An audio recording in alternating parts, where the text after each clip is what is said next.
ಬಹುವಾರ್ಷಿಕ ಬೆಳೆಯಾಗಿರುವ ಕಬ್ಬು ಒಂದು ವಾಣಿಜ್ಯ ಬೆಳೆಯಾಗಿದೆ. ಬೆಲ್ಲ ಮತ್ತು ಸಕ್ಕರೆ ಉತ್ಪಾದನೆಯಲ್ಲಿ ಕಬ್ಬನ್ನು ಬೆಳೆಸಲಾಗುತ್ತದೆ. ಈ ಬೆಳೆಯನ್ನು ಚಾಮರಾಜನಗರ ಜಿಲ್ಲೆ ಸೋಮವಾರಪೇಟೆ ಗ್ರಾಮದ ರಾಜೇಶ್ ರವರು ತಮ್ಮ 15ನೇ ವಯಸ್ಸಿನಲ್ಲಿ ಕೃಷಿ ಪ್ರಾರಂಭಿಸಿದರು.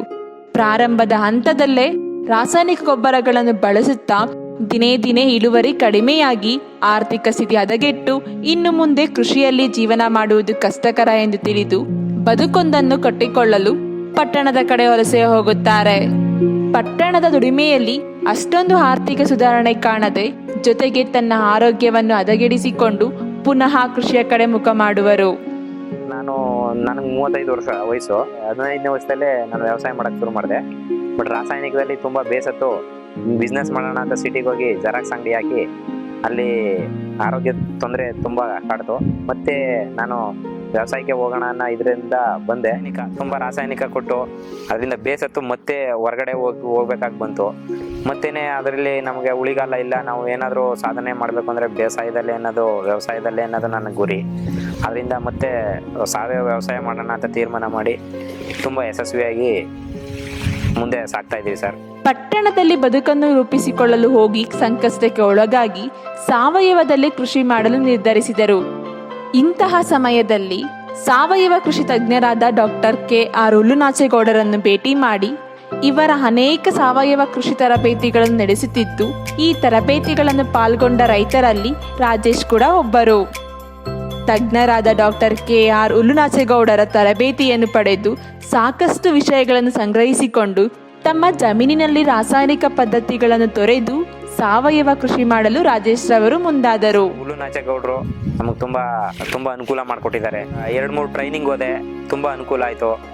ತುಂಬ ಮಾಹಿತಿ ಸಿಕ್ತು, ಉಪಯುಕ್ತ ಮಾಹಿತಿಗಳು. ತರಬೇತಿ ತಗೊಂಡು ಆರ್ಗ್ಯಾನಿಕ್ ಫಾರ್ಮ್ ಮಾಡ್ತಾ ಅವರ ತರಬೇತಿನಲ್ಲಿ ನಾನು ಕಬ್ಬು ಹಾಕಿದ್ದೀನಿ, ನೇರಳೆ ಮಾಡ್ತಾ ಇದ್ದೀನಿ, ಬೇಸಾಯ ಮಾಡ್ತಾ ಇದ್ದೀನಿ. ತುಂಬ ಅನುಕೂಲ ಆಗಿದೆ ಸರ್. ತಜ್ಞರಾದ ಡಾಕ್ಟರ್ KR ಹುಲ್ಲುನಾಚೇಗೌಡರ ಸಲಹೆಯನ್ನು ಪಡೆದು ರಾಜೇಶ್ ರವರು ತಮ್ಮ 3 ಎಕರೆ ಜಮೀನಿನಲ್ಲಿ ಕಡಿಮೆ ನೀರಿನಲ್ಲಿ ಸಾವಯವ ಕೃಷಿಯನ್ನು ಮಾಡಿದ್ದಾರೆ. ತಜ್ಞರ ಸಲಹೆಯಂತೆ ಒಂದೇ ಬೆಳೆ ಬೆಳೆದು ನಷ್ಟ ಅನುಭವಿಸುವುದಕ್ಕಿಂತ ವಿವಿಧ ಬೆಳೆಗಳನ್ನು ಬೆಳೆದಿದ್ದಾರೆ. ಜೊತೆಗೆ ಉಪಕಸುಬುಗಳನ್ನು ರೂಢಿಸಿಕೊಂಡಿದ್ದಾರೆ. ಸರ್ 3 ಎಕರೆ ಜಮೀನಿದೆ ಸರ್. ಬೋರ್ವೆಲ್ 2 ಇದೆ, 1 ಇಂಚ್ ನೀರು ಬೀಳುತ್ತೆ. 2ರಿಂದ ಕೃಷಿ ಹೊಂಡ ಮಾಡಿದ್ದೀವಿ, ಡ್ರಿಪ್ ಇರಿಗೇಷನ್ ಮಾಡಿಸಿದ್ದೀವಿ ಸರ್. ರೇಷ್ಮೆ 1 ಎಕರೆಗೆ ಜಾಸ್ತಿ ಬರುತ್ತೆ ಸರ್. ಕಬ್ಬು 1 ಎಕರೆಗೆ ಕಡಿಮೆ ಬರುತ್ತೆ. ಮೇವಿನ ಜೋಳ ಅದೆಲ್ಲ ಹಾಕೊಂಡಿದ್ದೀವಿ, ಅದು 1 ಎಕರೆಗೆ ಸ್ವಲ್ಪ ಕಡಿಮೆ ಬರುತ್ತೆ. ಹೂವಿನ ಗಿಡಗಳಿದೆ, ಅದ್ರ ಪಕ್ಕದಲ್ಲಿ ತೆಂಗಿನ ಗಿಡಗಳು ಸ್ವಲ್ಪ ಹಾಕೊಂಡಿದ್ದೀವಿ, ಒಂದು 7-8. ಮನೆ ಒಂದು 30-40 ಚದರ ಇರುತ್ತೆ. ಹಸುಗಳು 2 ಇದೆ, 2ರಿಂದ ಒಂದು 15 ಲೀಟರ್ ಹಾಲು ಕರಿತೀವಿ. ಕುರಿ ಸಾಕಣೆ ಅದನ್ನೆಲ್ಲ ಮಾಡಬೇಕು ಅಂತ ಪ್ಲಾನ್ ಮಾಡ್ಕೊಂಡಿದ್ದೀವಿ. ಬೆಳೆಯುವ ಪೈರು ಹುಟ್ಟುವ ಮೊಳಕೆಯಲ್ಲೇ ಎಂಬ ನಾಣ್ಣುಡಿಯಂತೆ ಕಬ್ಬು ಬೆಳೆಯುವಾಗಲೇ ಉತ್ತಮವಾಗಿ ಬೆಳೆಯಲು ಕಬ್ಬಿನ ಬೀಜಕ್ಕೆ ಡಾಕ್ಟರ್ ಸಾಯಿಲ್ ಬೀಜೋಪಚಾರವನ್ನು ಉಪಚರಿಸಿ ನಾಟಿ ಮಾಡಿರುವರು. ಕೆಲವು ದಿನಗಳ ನಂತರ ಮಣ್ಣಿನ ಫಲವತ್ತತೆಗಾಗಿ ದ್ರವರೂಪದ ಸಾವಯವ ಸಸ್ಯ ಆಹಾರವಾದ ಡಾಕ್ಟರ್ ಸಾಯಿಲ್ನನ್ನು ಬಳಸಿ ಬೆಳೆ ಬೆಳೆದಿರುವರು. ಕಬ್ಬಿನ ಬೆಳೆ ಮತ್ತು ಮಣ್ಣಿನಲ್ಲಾದ ಬದಲಾವಣೆಯನ್ನು ಕಂಡು ರಾಜೇಶ್ ರವರು ಸಂತಸ ವ್ಯಕ್ತಪಡಿಸಿದ್ದಾರೆ. ಸಾವಯವ ಪದ್ಧತಿಯಲ್ಲಿ ಕಬ್ಬು ತಗೊಂಬಂದ್ವಿ, ಬೀಜೋಪಚಾರ ಮಾಡಿದ್ವಿ. 1 ಲೀಟರ್ ಕ್ಯಾನ್ ಇದು 50 ಲೀಟರ್ ನೀರಿಗೆ ಅದನ್ನ ಹಾಕಿ 4 ಅಡಿ ಸಾಲು ಮಾಡಿದ್ದೀವಿ ಸರ್. ರಾತ್ರಿ ಅಜ್ಜಿ ಹಾಕಿದ್ವಿ, ಬೆಳಗ್ಗೆ ಎದ್ದು ಅದನ್ನ ನಾಟಿ ಮಾಡಿದ್ವಿ. ಮೊಳಕೆ ಎಲ್ಲ ಚೆನ್ನಾಗಿ ಬಂತು ಸರ್. ರೂಟ್ ಎಲ್ಲ ತುಂಬ ಚೆನ್ನಾಗಿದೆ, ವೈಟ್ ರೂಟ್ ಎಲ್ಲ ತುಂಬ ಚೆನ್ನಾಗಿದೆ. 90 ದಿನ ಆಗಿದೆ ಇವಾಗ ಬೀಜೋಪಚಾರ ಮಾಡಿದ್ದಷ್ಟೇ. ಆಮೇಲೆ ಒಂದು 8-10 ದಿನ ಬಿಟ್ಟು ಒಂದು 5 ಲೀಟ್ರು ಡಾಕ್ಟರ್ ಸಾಯಿಲ್ ಕೊಟ್ವಿ, 5 ಲೀಟ್ರ್ ಕೊಟ್ಟಿದ್ವಿ. ಆಮೇಲೆ ಒಂದು ತಿಂಗಳು ಬಿಟ್ಟು ಇನ್ನೊಂದು 5 ಲೀಟ್ರ್ ಕೊಟ್ವಿ. ಇವಾಗ 1 ವಾರ ಆಗಿದೆ, ಇನ್ನೊಂದು 5 ಲೀಟ್ರ್ ಕೊಟ್ಟಿದ್ದೀವಿ. ಅದಕ್ಕಿಂತ ಇವಾಗ ತುಂಬ ಅಂದರೆ ಲಾಟ್ ಆಫ್ ಡಿಫ್ರೆನ್ಸ್. ಬೀಜೋಪಚಾರ ಮಾಡಿದ್ಮೇಲೆ ತುಂಬ ಗಿಡ ಹೆಲ್ತಿ ಆಗುತ್ತೆ. ಬೀಜೋಪಚಾರ ಮಾಡಿದ ನಂತರ ಮರಿ ಸಂಖ್ಯೆಗಳು ತುಂಬ ಚೆನ್ನಾಗಿ ಜಾಸ್ತಿ ಆಗುತ್ತೆ. ನೋಡ್ಕೊಳ್ಳೋಕೆ ನಾವು ಡಾಕ್ಟರ್ ಸಾಯಿಲ್ ಕೊಟ್ಟಿದ ಮೇಲೆ ಬಿಳಿ ಬೇರುಗಳ ಸಂಖ್ಯೆ ಚೆನ್ನಾಗಿದೆ, ಎರೆಹುಳ ಕಾಣಿಸ್ಕೊತಾ ಇದೆ, ಮಣ್ಣು ಮೃದುವಾಗಿದೆ ಸರ್. ಸ್ಟೆಮ್ಸ್ ಎಲ್ಲ ಒಂದು ಇದರಲ್ಲಿ 15ರಿಂದ 20 ಸ್ಟೆಮ್ಸ್ ಇದೆ ಸರ್. ಇನ್ನೂ ಬರ್ತಾನೆ ಇದೆ ಸರ್. ರಾಸಾಯನಿಕದಲ್ಲಿ ಒಂದು 8ರಿಂದ 10 ಬರೋದು ಸರ್ ಸ್ಟೆಮ್ ಎಲ್ಲ. ಆಮೇಲೆ 3 ತಿಂಗಳಿಂದ ಬರೋ ಸ್ಟೆಮ್ ಎಲ್ಲ ಅದು ಉಪಯೋಗಕ್ಕೆ ಆಯ್ತಿರಲಿಲ್ಲ ಸರ್. ಅದೇನಾದ್ರು ದನ ಕರುಗಳಿಗೆ ಮೇವಾಗೋದು.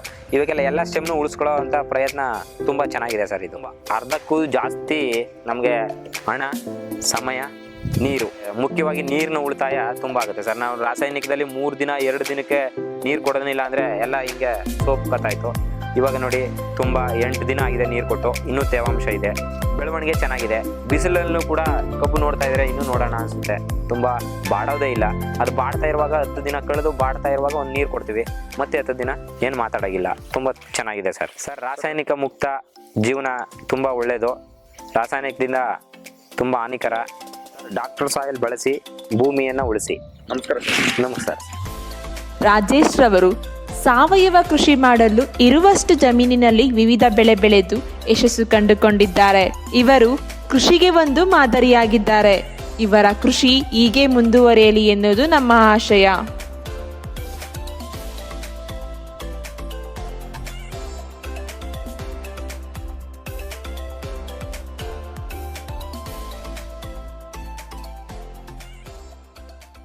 ಸಾವಯವ ಕೃಷಿ ಬಗ್ಗೆ ಹೆಚ್ಚಿನ ಮಾಹಿತಿ ಬೇಕಾದಲ್ಲಿ ನಮ್ಮ ಯೂಟ್ಯೂಬ್ ಚಾನಲನ್ನು ಸಬ್ಸ್ಕ್ರೈಬ್ ಮಾಡಿ, ಹಾಗೆಯೇ ನಮ್ಮ ಫೇಸ್ಬುಕ್ ಪೇಜನ್ನು ಲೈಕ್ ಮಾಡಿ, ಶೇರ್ ಮಾಡಿ.